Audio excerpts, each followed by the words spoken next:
dari RUU Pilkada ini seperti apa tanggapan?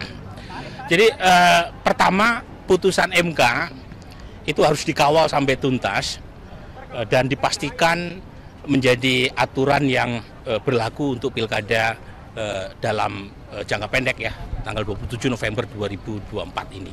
Jadi jangan sampai putusan MK yang sudah sangat baik itu digergaji oleh elit politik melalui berbagai macam akrobat politik, entah itu melalui revisi undang-undang pilkada atau cara-cara lain.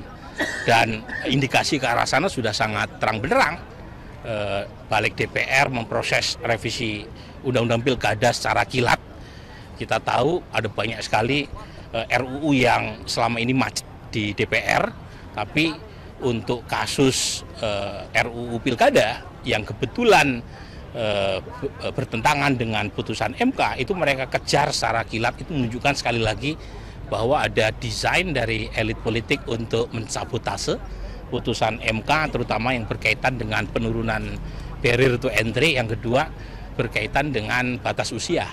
Jadi itu dulu yang kita harus pastikan. Hari ini kawan-kawan dari seluruh elemen turun, ada yang di DPR, ada yang di MK, itu memberi pesan secara keras dan tegas kepada pemerintah atau kepada DPR bahwa mereka tidak boleh ugal-ugalan karena putusan MK bersifat final and binding, dan karenanya segera dieksekusi melalui perubahan peraturan KPU sehingga asas demokrasi yaitu persaingan itu bisa dimunculkan dalam pilkada tahun ini.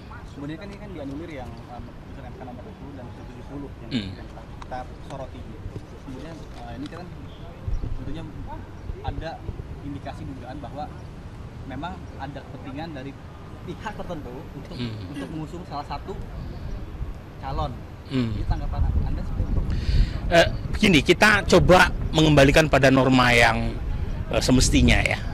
Jadi bahwa ada indikasi misalnya untuk kasus batas usia minimum ya, elit politik mencoba untuk memaksakan Kaisang muncul sebagai calon wakil gubernur ya wilayah Jawa Tengah. Itu satu indikasi saja, tetapi yang paling utama kan ada dua. Satu adalah berkaitan dengan barrier to entry, karena sebelumnya dengan aturan threshold yang terlalu tinggi itu membatasi munculnya calon kepala daerah alternatif, dan itu seperti memfait accompli pemilih ya. Jadi pemilih disodorkan pada pilihan yang terbatas, dan itu akan membuat kualitas hasil pilkada menjadi problematik. Nah yang kedua soal batas usia tadi yang terlihat sekali ya, DPR memilih putusan MA ketimbang MK, padahal saya kira mereka sadar MA itu kan menguji peraturan KPU, sementara MK menguji konstitusionalitas undang-undang. Artinya peraturan KPU dibanding undang-undang kan lebih tinggi undang-undang. Ketika MK sudah mengambil keputusan bahwa batas usia minimum itu ditarik sejak pendaftaran calon, maka nggak boleh kemudian diutak-atik, diskenariokan agar calon tertentu itu bisa maju dengan mengubah batas minimum bukan dari sejak pendaftaran tapi pada waktu pelantikan. Dan di mana-mana namanya batas usia minimum itu dari awal proses pendaftaran, bukan dari proses pelantikan. Jadi ini yang menurut saya memicu kemarahan publik ya, karena dianggap terlalu kasat mata dalam usaha untuk mendorong kepentingan politik, bukan kepentingan publik ya. Prof, ini kalau misalnya kita ini dari misalnya sudah kan sekarang lagi di rapat ini di DPR, ternyata disahkan lanjutin anulir tersebut. Kira-kira seperti apa respon? Saya kira akan jauh lebih kencang. Hari ini DPR seperti tanda kutip ya mundur, tetapi kita nggak boleh terlena karena mereka menyatakan tidak membatalkan tetapi menunda. Jadi frase menunda itu kan artinya kalau elemen civil society lengah, pas tidak ada demo bisa saja ya klausul bermasalah yang mereka tetapkan dalam proses kilat dibalik itu kemudian diketok palu.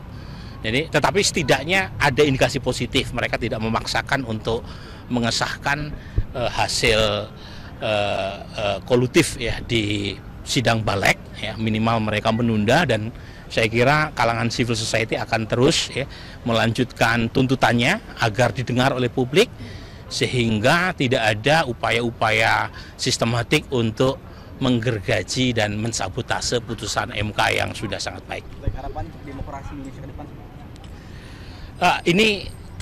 Ini satu fase yang sangat krusial ya buat demokrasi kita. Saya terus terang barusan menghadiri sebuah workshop terbatas tentang the state of democracy di Indonesia, diadakan di Cornell University, dan semua indikator demokrasi kita mengalami penurunan. Dan kalau misalnya kita lengah dalam konteks yang terakhir ini, kemungkinan besar demokrasi kita akan semakin merosot ya. Dan karenanya semua elemen masyarakat harus turun gunung, karena kita tidak bisa berharap lagi sama elit politik. Jadi kita yang memperjuangkan nasib sendiri. Caranya ya sampaikan secara luas apa yang menjadi concern kita, sehingga elit politik bisa mendengar meskipun dengan cara terpaksa. Gitu, cukup ya. Saya harus ke DPR ini. Maka ketika cita-cita reformasi ingin menempatkan lembaga legislatif berfungsi secara sesungguhnya seperti terminologi Tres Politika. Ketika kita berharap pada 26 tahun yang lalu bahwa eksekutif bekerja sebagaimana eksekutif yang tidak melakukan intervensi kepada seluruh proses hukum. Ketika kita berharap 26 tahun yang lalu bahwa yudikatif bekerja sebagaimana fungsi yudikatif yang sangat independen. Dan hari ini 3 lembaga itu dalam tahun-tahun terakhir telah dirusak. Tetapi hari ini kita memberikan semacam ada harapan baru ketika Mahkamah Konstitusi membuat keputusan nomor 60 dan nomor 70 tahun 2024 ini, yaitu keputusan yang memberikan hak kepada warga negara, kepada partai politik, kepada calon independen secara adil. Maka hari ini kita berkumpul untuk memberikan dukungan yang sangat besar dari seluruh rakyat dan para guru besar dan akademisi bahwa putusan Mahkamah Konstitusi itu adalah putusan yang demokratis dan putusan yang konstitusional. Hidup! Hidup rakyat! Sementara Badan Legislatif DPR yang merancang merubah undang-undang adalah putusan yang tidak konstitusional. Bubarkan! Maka tidak ada satu kata yang mesti kita teriakan kecuali lawan! Hidup rakyat!